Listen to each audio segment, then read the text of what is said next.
Hello my dears, welcome back. കുറേ വർഷങ്ങൾക്ക് മുമ്പ് ഞാൻ വിചാരിച്ചിരുന്നത് എനിക്ക് എന്നോട് ഭയങ്കര സ്നേഹമാണെന്നാണ്. എനിക്ക് നല്ല സെൽഫ് ലവ് ഉണ്ടെന്നൊക്കെയാണ് ഞാൻ വിചാരിച്ചിരുന്നത്. അത് എന്താണ് സെൽഫ് ലവ്, എങ്ങനെയാണ് സെൽഫ് ലവ് നമ്മളുടെ ലൈഫിൽ നമ്മൾ പ്രാവർത്തികമാക്കേണ്ടത് എന്നൊക്കെ അറിയുന്നിടം വരെ ഉണ്ടായിരുന്നുള്ളൂ ആ ഒരു ചിന്ത. എനിക്കൊരിക്കലും അറിയുന്നുണ്ടായിരുന്നില്ല. ഞാൻ എന്നോട് സംസാരിക്കുന്ന രീതിയും അതുപോലെ എൻ്റെ ഡെയിലി ഹാബിറ്റും ഒക്കെയാണ് എൻ്റെ ലൈഫിനെ ഹോൾഡ് ചെയ്ത് നിർത്തുന്നത്, എന്നെ പുറകിലേക്ക് വലിച്ചുകൊണ്ടിരുന്നതെന്ന് എനിക്കറിയില്ലായിരുന്നു. നിങ്ങൾക്കൊരു നല്ല ഭാവി ഉണ്ടാകണമെങ്കിൽ നിങ്ങൾ ആദ്യം ചെയ്യേണ്ടത് നിങ്ങൾക്ക് നിങ്ങളോടുള്ള ബന്ധം ഏറ്റവും നല്ലതാക്കുക എന്നുള്ളതാണെന്ന് ഞാൻ കുറച്ച് വർഷങ്ങൾക്ക് മുമ്പ് പഠിച്ചു. അവിടുന്നാണ് എൻ്റെ സെൽഫ് ലവ് സ്റ്റാർട്ട് ചെയ്യുന്നത്. നിങ്ങൾ ഓരോ ദിവസവും നിങ്ങളുമായിട്ടുള്ള ബന്ധത്തെ വളർത്തുമ്പോൾ നിങ്ങളുടെ എനർജി തന്നെ മാറുകയാണ്. പിന്നെ നിങ്ങളുടെ ചുറ്റുപാടുമുള്ള ആളുകൾ എന്ത് പറയുന്നെന്നോ അല്ലെങ്കിൽ അവരുടെ ഒപ്പീനിയനോ അവരുടെ പെർമിഷനോ ഒന്നും നിങ്ങൾക്ക് ചിലപ്പോൾ പല കാര്യങ്ങൾക്കും വേണ്ടി വരില്ല. നിങ്ങൾക്ക് സ്വയം തീരുമാനം എടുക്കാനും നിങ്ങൾക്ക് എന്താണ് വേണ്ടത്, എന്താണ് വേണ്ടാത്തത്, എവിടെയാണ് യെസ് പറയേണ്ടത്, എവിടെയാണ് നോ പറയേണ്ടതെന്നൊക്കെ വ്യക്തമായിട്ട് നിങ്ങൾക്കൊരു ധാരണയുണ്ടാകും. ഇന്നത്തെ പോഡ്കാസ്റ്റിൽ ഞാൻ നിങ്ങളോട് ഷെയർ ചെയ്യാൻ പോകുന്ന 8 life changing self love habits ആണ്. സെൽഫ് ലവ് എന്താണെന്നും അതിൻ്റെ ഇമ്പോർട്ടൻസിനെ കുറിച്ചൊക്കെ നമ്മൾ പറഞ്ഞെങ്കിലും പലർക്കും അറിയില്ല അതെങ്ങനെ സ്വന്തം ജീവിതത്തിൽ നടപ്പിലാക്കണമെന്ന്. അങ്ങനെയുള്ളവർക്ക് വേണ്ടിയുള്ളതാണ് ഈ ഒരു വീഡിയോ. ഇതിൽ പറയുന്ന കാര്യങ്ങൾ നിങ്ങൾ ഫോളോ ചെയ്ത് കഴിഞ്ഞാൽ നിങ്ങളും നിങ്ങളുടെ സെൽഫ് ലവ് ജേർണിയിലേക്ക് നടന്നു കയറും. ആദ്യത്തെ പോയിന്റ് എന്ന് പറയുന്നത് ഞാൻ കഴിഞ്ഞ വീഡിയോയിലും പറഞ്ഞിരുന്നു, നിങ്ങളൊരു ബൗണ്ടറി സെറ്റ് ചെയ്യുക എന്നുള്ളതാണ്. നിങ്ങൾക്ക് ഒരു എനർജി ബൗണ്ടറി ഉണ്ടായിരിക്കണം. നിങ്ങൾക്ക് സമാധാനം കിട്ടുന്ന സമയത്താണ് നിങ്ങളുടെ ലൈഫിൽ നിങ്ങൾക്ക് എന്താണ് വേണ്ടതെന്നൊക്കെ നിങ്ങൾക്ക് തിരിച്ചറിയാൻ വേണ്ടി പറ്റുന്നത്. അതുകൊണ്ട് കംപ്ലീറ്റ് ആയിട്ട് എല്ലാ ആളുകളെയും ഒഴിവാക്കി നിങ്ങൾ സമാധാനത്തോടെ ഇരിക്കണം എന്നല്ല ഞാൻ പറഞ്ഞു വരുന്നത്. കാരണം അതൊരിക്കലും പോസിബിൾ അല്ല. കാരണം നമ്മുടെ ചുറ്റിലുള്ള എല്ലാ ആളുകളെയും ഒഴിവാക്കി നമുക്കങ്ങനെ ജീവിക്കണമെങ്കിൽ നമ്മൾ വല്ല അന്റാർട്ടിക്കയിലും പോയി ജീവിക്കേണ്ടതായിട്ട് വരും. അപ്പോൾ അത് നടക്കില്ല. പിന്നെ എന്ത് ചെയ്യാൻ പറ്റും? നിങ്ങളുടെ ചുറ്റും എത്ര ആളുകളുണ്ടെങ്കിലും നിങ്ങളോടുമൊക്കെ നിങ്ങൾ മനസ്സിലാക്കി കൊടുക്കേണ്ട ഒരു കാര്യമുണ്ട്. നിങ്ങൾക്ക് എന്തൊക്കെ എവിടം വരെ ടോളറേറ്റ് ചെയ്യാൻ പറ്റും, സഹിക്കാൻ പറ്റും, നിങ്ങൾക്ക് എന്തൊക്കെ എവിടെയൊക്കെ സഹിക്കാൻ പറ്റില്ല എന്ന് നിങ്ങൾ തീരുമാനിച്ചിട്ടുണ്ട്. ഈ ഒരു കാര്യം നിങ്ങൾക്ക് വ്യക്തമായിട്ട് നിങ്ങളോടും നിങ്ങളുടെ ചുറ്റുപാടുള്ളവരോടും പറയാൻ സാധിക്കും. അത് വായിലൂടെയല്ല പറയേണ്ടത്, നിങ്ങളുടെ പ്രവൃത്തിയിലൂടെയാണ്. നമ്മൾ വളർന്നു വരുന്ന പല സാഹചര്യങ്ങളിലും നമുക്ക് നോ പറയാൻ ആഗ്രഹിക്കുന്ന പല കാര്യങ്ങൾക്കും യെസ് പറയേണ്ടതായിട്ട് വരും. കാരണം ചുറ്റുമുള്ള ആളുകളെ പ്ലീസ് ചെയ്യാൻ ശ്രമിക്കുന്നതുകൊണ്ടാണ്. നിങ്ങൾക്ക് താല്പര്യമില്ലാത്ത കാര്യങ്ങൾ ചെയ്യേണ്ടതായിട്ട് വരും, താല്പര്യമില്ലാത്ത കാര്യങ്ങൾ പഠിക്കേണ്ടതായിട്ട് വരും, നിങ്ങൾക്ക് ചെയ്യണം എന്ന് ആഗ്രഹിക്കുന്ന കാര്യങ്ങൾ മാറ്റിവെക്കേണ്ടതായിട്ട് വരും. ഇതൊക്കെ നിങ്ങൾ ചുറ്റുപാടുമുള്ള ആളുകളെക്കുറിച്ച് അവരെ പ്ലീസ് ചെയ്യാൻ ശ്രമിക്കുന്ന സമയത്ത്, അല്ലെങ്കിൽ അവരെ പേടിക്കുന്ന സമയത്ത്, അല്ലെങ്കിൽ നിങ്ങൾക്ക് എന്താണ് വേണ്ടത് നിങ്ങൾക്ക് തുറന്ന് പറയാൻ സാധിക്കാത്ത സമയത്തൊക്കെ സംഭവിക്കുന്നതാണ്. അപ്പോൾ ഓർക്കുക, നമ്മൾ ഓരോ സമയത്തും മറ്റുള്ള ആളുകളോട് യെസ് പറയുമ്പോൾ നമ്മൾ നമ്മളോട് നോയാണ് പറയുന്നത്. പലപ്പോഴും ആളുകൾക്ക് നോ പറയാൻ സാധിക്കാത്തതിൻ്റെ ഒരു പ്രശ്നം എന്ന് പറയുന്നത്, നോ പറഞ്ഞു കഴിഞ്ഞാൽ അത് സെൽഫിഷ്നെസ് ആയി പോവുമോ, ഞാൻ സെൽഫിഷ് ആണെന്ന് മറ്റുള്ളവർ ധരിക്കുമോ, അതല്ലെങ്കിൽ സെൽഫിഷ് ആണ് ഞാനെന്ന് എനിക്ക് അക്സെപ്റ്റ് ചെയ്യേണ്ടി വരുമോ, അങ്ങനെയൊക്കെയുള്ള കുറേ പേടികളാണ്. അല്ലെങ്കിൽ ഗിൽട്ട് ഫീലിംഗ് ആണ്, കുറ്റബോധം. ഞാൻ അങ്ങനെ നോ പറഞ്ഞു കഴിഞ്ഞാൽ അത് ശരിയാവില്ല, അല്ലെങ്കിൽ അതിൽ അനന്തരമായിട്ടുള്ള കാര്യങ്ങൾ ഉണ്ടാവും എന്നുള്ള ആ ഒരു പേടി. അതൊക്കെയാണ് എല്ലാവരെ കൊണ്ടും എല്ലാ കാര്യങ്ങളും യെസ് പറയിപ്പിക്കുന്നത്, അല്ലെങ്കിൽ നോ പറയാൻ സമ്മതിക്കാത്തത്. നിങ്ങൾ നോ പറഞ്ഞ് ശീലിക്കുകയാണെങ്കിൽ, ഒരു ബൗണ്ടറി സെറ്റ് ചെയ്ത് ശീലിക്കുകയാണെങ്കിൽ നിങ്ങളുടെ റിലേഷൻഷിപ്പിൽ ഒരുപാട് ഇമ്പ്രൂവ്മെൻറ്റ്സ് ഉണ്ടാവും, നിങ്ങളുടെ വർക്ക് സ്പേസിൽ കുറേ ഇമ്പ്രൂവ്മെൻറ്റ്സ് ഉണ്ടാവും. കാരണം നിങ്ങളുടെ ആ ഒരു വ്യക്തിത്വത്തെ അംഗീകരിക്കാൻ പറ്റുന്നവർ മാത്രമേ നിങ്ങളുടെ ലൈഫിൽ പിന്നെ ഉണ്ടാകുകയുള്ളൂ. ആക്ച്വലി ഒരു നോ പറയുമ്പോൾ നിങ്ങൾ കുറേ എനർജീസ് എടുത്ത് പുറത്ത് കളയാണ് ചെയ്തത്. അതായത് അൺവാണ്ടഡ് ആയിട്ട് നിങ്ങളുടെ ലൈഫിൽ നിങ്ങൾ എടുത്തു വെച്ചിരിക്കുന്ന കുറേ എനർജീസ്.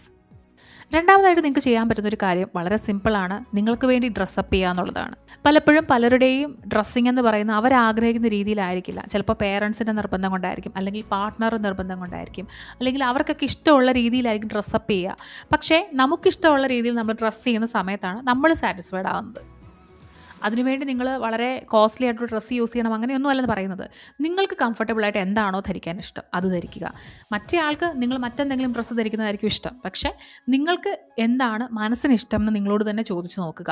എന്ത് ഹെയർ സ്റ്റൈലാണ് ഇഷ്ടം, എങ്ങനത്തെ ഫുഡ് വെയേഴ്സ് ആണ് ഇഷ്ടം, അതൊക്കെ സ്വയം നിങ്ങളൊന്ന് ചോദിച്ചു നോക്കുക. മൂന്നാമതായിട്ട് നിങ്ങൾ ചെയ്യേണ്ട ഒരു കാര്യം, നിങ്ങൾക്ക് പണവുമായിട്ടുള്ള റിലേഷൻഷിപ്പ് ബെസ്റ്റ് ആക്കുക എന്നുള്ളതാണ്. പല ആൾക്കാർക്കും പണം അവർക്ക് വേണ്ടി സ്പെൻഡ് ചെയ്യാനായിട്ട് മടിയാണ്, പേടിയാണ്, അല്ലെങ്കിൽ കുറ്റബോധമാണ്. സ്വന്തം ഇഷ്ടത്തിന് വേണ്ടി എന്തെങ്കിലും ഒന്ന് സ്പെൻഡ് ചെയ്ത് കഴിഞ്ഞാൽ, ഒരു ബിരിയാണി വാങ്ങി കഴിച്ചാൽ, ഇഷ്ടമുള്ളൊരു ഡ്രസ്സ് വാങ്ങിയാൽ, ഒരു ഫുഡ് വെയർ വാങ്ങിയാൽ പിന്നീട് ആ നഷ്ടപ്പെട്ട പൈസയെക്കുറിച്ച് ആലോചിച്ച് ടെൻഷൻ അടിക്കും.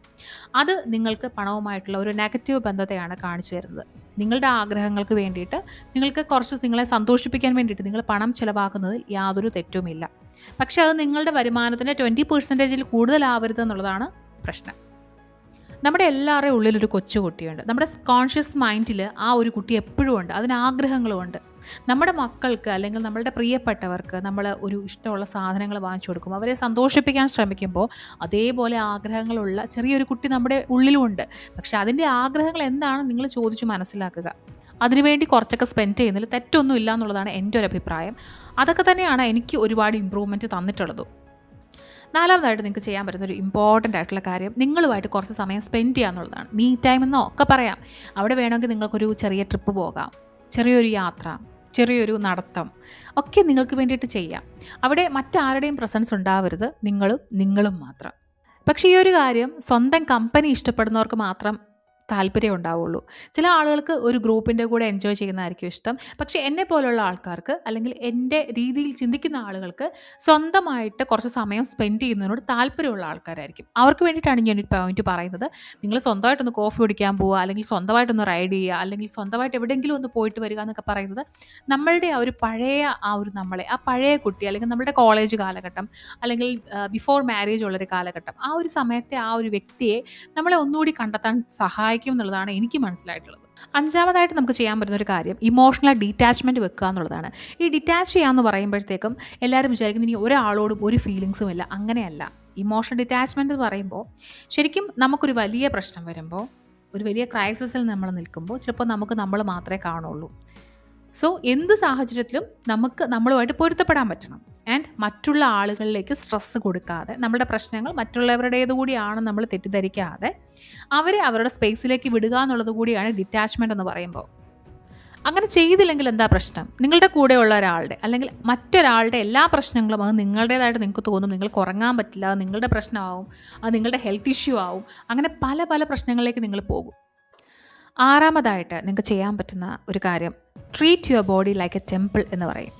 നിങ്ങളുടെ ശരീരം ഒരു ക്ഷേത്രം പോലെ പരിപാലിക്കുക. അങ്ങനെയൊന്നും ഇല്ലെങ്കിലും നിങ്ങൾക്ക് നിങ്ങളുടെ ശരീരത്തിനെ ഹെൽത്തി ആക്കി വെക്കാൻ പറ്റുന്ന കാര്യങ്ങൾ ചെയ്യാൻ പറ്റും. ചിലപ്പോഴൊക്കെ നമുക്ക് നമ്മളുടെ കോർട്ടിസോൾ ലെവൽ സ്ട്രെസ്സ് കാരണം കൂടിയെന്നിരിക്കാം. നിങ്ങൾക്ക് പല പല മാറ്റങ്ങൾ ശരീരത്തിൽ സംഭവിച്ചെന്നിരിക്കാം. നിങ്ങൾ വെയിറ്റ് ഗെയിൻ വന്നെന്നിരിക്കാം, ഹോർമോൺ ബെല്ലി വന്നെന്നിരിക്കാം, നിങ്ങളുടെ മസിൽസിന് സ്ട്രെങ്ത് കുറഞ്ഞെന്നിരിക്കാം. സോ ഇതൊക്കെ നിങ്ങൾക്ക് മാറ്റാൻ വേണ്ടി, അല്ലെങ്കിൽ ഇതൊക്കെ ഇമ്പ്രൂവ് ചെയ്യാൻ വേണ്ടി, നിങ്ങളുടെ ഹെൽത്തിനെ ഇമ്പ്രൂവ് ചെയ്യാൻ വേണ്ടി നിങ്ങൾക്ക് കുറച്ച് സമയം ഡെയിലി നിങ്ങൾക്ക് വേണ്ടി സ്പെൻഡ് ചെയ്യാം. അത് ഒരു മടിയായിട്ട് നിങ്ങൾ വിചാരിക്കേണ്ട കാര്യമല്ല. കാരണം നിങ്ങൾ നിങ്ങളിലേക്ക് ഇൻവെസ്റ്റ് ചെയ്യുന്ന ഒരു കാര്യമാണത്. അത് നിങ്ങളെ ഏതെങ്കിലുമൊക്കെ രീതിയിൽ സപ്പോർട്ട് ചെയ്യുകയും ചെയ്യും. നമ്മൾ ഏറ്റവും കൂടുതൽ ഇമ്പോർട്ടൻസ് കൊടുക്കേണ്ട ഒരു കാര്യം എന്ന് പറയുന്നത് മെൻ്റൽ ആൻഡ് ഫിസിക്കൽ ഹെൽത്തിനാണ്. പക്ഷേ ആളുകൾ ഏറ്റവും കുറവ് ഇമ്പോർട്ടൻസ് കൊടുക്കുന്ന ഒരു കാര്യം കൂടിയാണിത്. ഏഴാമതായിട്ട് നിങ്ങൾ കുറച്ച് കാര്യങ്ങൾ പ്രാക്ടിക്കലായിട്ട് ചെയ്യേണ്ടതായിട്ട് വരും. അതായത് നിങ്ങളുടെ സ്പേസിനെ നിങ്ങൾ പ്രൊട്ടക്റ്റ് ചെയ്യുക എന്നുള്ളതാണ്. എപ്പോഴും ഒരു ഗുഡ് പേഴ്സണായിട്ടിരിക്കുകയാണോ, അല്ലെങ്കിൽ മറ്റുള്ളവരുടെ ഗുഡ് ബുക്കിൽ ലിസ്റ്റ് ചെയ്യപ്പെടണം എന്ന് ആഗ്രഹിച്ചുകൊണ്ടിരിക്കുകയോ ചെയ്തു കഴിഞ്ഞാൽ നിങ്ങൾക്ക് ഈ കാര്യം ചെയ്യാൻ പറ്റില്ല. ചില സമയത്ത് നിങ്ങൾക്ക് അൺകംഫോർട്ടബിൾ ആയിട്ടുള്ള കാര്യങ്ങളുണ്ടാവാം. നിങ്ങൾക്ക് പല കാര്യങ്ങളും നിങ്ങളുടേതായിട്ട് ചെയ്യാനുണ്ടാവാം. ആ സമയത്ത് നിങ്ങൾ നിങ്ങളുടെ കാര്യം ചെയ്യാൻ പോവുക. ബാക്കിയുള്ള കാര്യങ്ങൾ നിങ്ങൾ പിന്നെ ചെയ്യുക. അല്ലെങ്കിൽ അവരോട് കാര്യം പറയുക, എനിക്ക് ഇന്ന പോലെ എൻ്റെ കാര്യങ്ങൾ ചെയ്യാനുണ്ട്, അല്ലെങ്കിൽ ആ ഒരു സമയത്ത് അത് കഴിഞ്ഞിട്ട് ഞാൻ ചെയ്തു തരാം, അല്ലെങ്കിൽ താങ്കളുടെ കാര്യം താങ്കൾ തന്നെ ചെയ്യൂ എന്ന് പറയാനുള്ളൊരു ഗട്ട്സ് ഉണ്ടാവണം. നിങ്ങളുടെ കാര്യങ്ങൾ മാറ്റി വെച്ചുകൊണ്ട് നിങ്ങൾ മറ്റുള്ളവരുടെ കാര്യങ്ങൾ ചെയ്യുമ്പോൾ അവർ വിചാരിക്കുന്നത് എന്താണ്? നിങ്ങൾ എല്ലായ്പ്പോഴും അവൈലബിൾ ആണെന്നുള്ളതാണ്. അതായത് അവരുടെ എന്താവശ്യം ഏത് സമയത്ത് പറഞ്ഞാലും നിങ്ങൾ ചെയ്തു തരാൻ വില്ലിങ് ആണെന്നാണ് മറ്റുള്ളവർക്ക് നിങ്ങൾ അറിയാതെ കൊടുക്കുന്ന മെസ്സേജ്. അവിടെ നിങ്ങൾ നിങ്ങളുടെ കാര്യങ്ങൾ മാറ്റിവെക്കാൻ കംപ്ലീറ്റ്ലി റെഡിയാണ്. അതായത് നിങ്ങൾ അത്രയും നിങ്ങൾക്ക് ഇമ്പോർട്ടൻസ് കൊടുക്കുന്നുള്ളൂ. എട്ടാമതായിട്ട് നമ്മൾ ചെയ്യേണ്ട പ്രധാനപ്പെട്ട ഒരു കാര്യം പറയാം. നമ്മളുടെ ചെറിയ ചെറിയ വിജയങ്ങൾ പോലും ആഘോഷിക്കുക. നിങ്ങളുടേതായിട്ടുള്ള രീതിയിൽ ആഘോഷിക്കുക. നിങ്ങൾക്ക് സന്തോഷമുള്ള എന്ത് ചെയ്യുമ്പോഴാണോ അത് ചെയ്യുക. ഒരു സിനിമ കാണുമ്പോഴാണോ, ഒരു പാട്ട് കേൾക്കുമ്പോഴാണോ, ചെറിയ രീതിയിൽ ആഘോഷിച്ചാൽ മതി. പുറത്ത് പോയി ഫുഡ് കഴിക്കുമ്പോഴാണോ, നിങ്ങളുടെ ഓരോ അച്ചീവ്മെൻറ്റ്സും ഓരോരോ കാര്യങ്ങളും നിങ്ങൾ സെലിബ്രേറ്റ് ചെയ്യണം. അത് നാട്ടുകാരെ കാണിക്കാനായിട്ടോ അല്ലെങ്കിൽ നിങ്ങൾക്ക് സോഷ്യൽ മീഡിയയിൽ പോസ്റ്റ് ചെയ്യാനോ വേണ്ടിയല്ല, നിങ്ങളുടെ സന്തോഷത്തിന് വേണ്ടി. നിങ്ങളുടെ ഓരോ അച്ചീവ്മെൻറ്റും നിങ്ങളുടെ ഓരോ മൈൻഡ് സ്റ്റോണാണ്. നിങ്ങളത് വളരെ ലീസ്റ്റ് ഇമ്പോർട്ടൻ്റ് ആയിട്ട് കാണരുത്. വളരെ ഇമ്പോർട്ടൻ്റ് ആയിട്ടുള്ള ഓരോ കാര്യങ്ങളുമായിരിക്കും അത്. ഏകദേശം ഈ ഒരു 8 കാര്യങ്ങളൊക്കെ ചെയ്യുമ്പോഴത്തേക്കും നിങ്ങൾ ഈ ഓട്ടോ പൈലറ്റ് മോഡിൽ നിന്ന് എങ്ങനെയെങ്കിലുമൊക്കെ ജീവിച്ചു പോകുന്ന ആ ഒരു രീതിയിൽ നിന്ന് മാറാൻ തുടങ്ങും. നിങ്ങളെ തന്നെ റെക്കഗ്നൈസ് ചെയ്യാനും, നിങ്ങളുടെ ഓരോ നേട്ടങ്ങൾ റെക്കഗ്നൈസ് ചെയ്യാനും, നിങ്ങൾക്ക് എന്തൊക്കെയാണ് വേണ്ടത് വേണ്ടാത്തത് എന്നൊക്കെ മനസ്സിലാക്കാനും ഒക്കെ നിങ്ങൾക്ക് സാധിക്കും. സെൽഫ് ലോ എന്ന് പറയുന്നത് സെൽഫിഷ്നെസ് ഒന്നുമല്ല. നിങ്ങളുടെ ഓരോ കാര്യങ്ങൾ നിങ്ങൾക്ക് മാത്രമേ ചെയ്യാൻ സാധിക്കുകയുള്ളൂ. നിങ്ങളെ ഏറ്റവും കൂടുതൽ നന്നായിട്ട് അറിയുന്ന ഒരു ഫ്രണ്ട് അത് നിങ്ങൾ തന്നെയാണ്. അപ്പോൾ നിങ്ങളുടെ ഏറ്റവും നല്ലൊരു ഫ്രണ്ടായിട്ട് മാറുക. Thank you so much. നമുക്ക് അടുത്ത വീഡിയോ ആയിട്ട് കാണാം. Bye.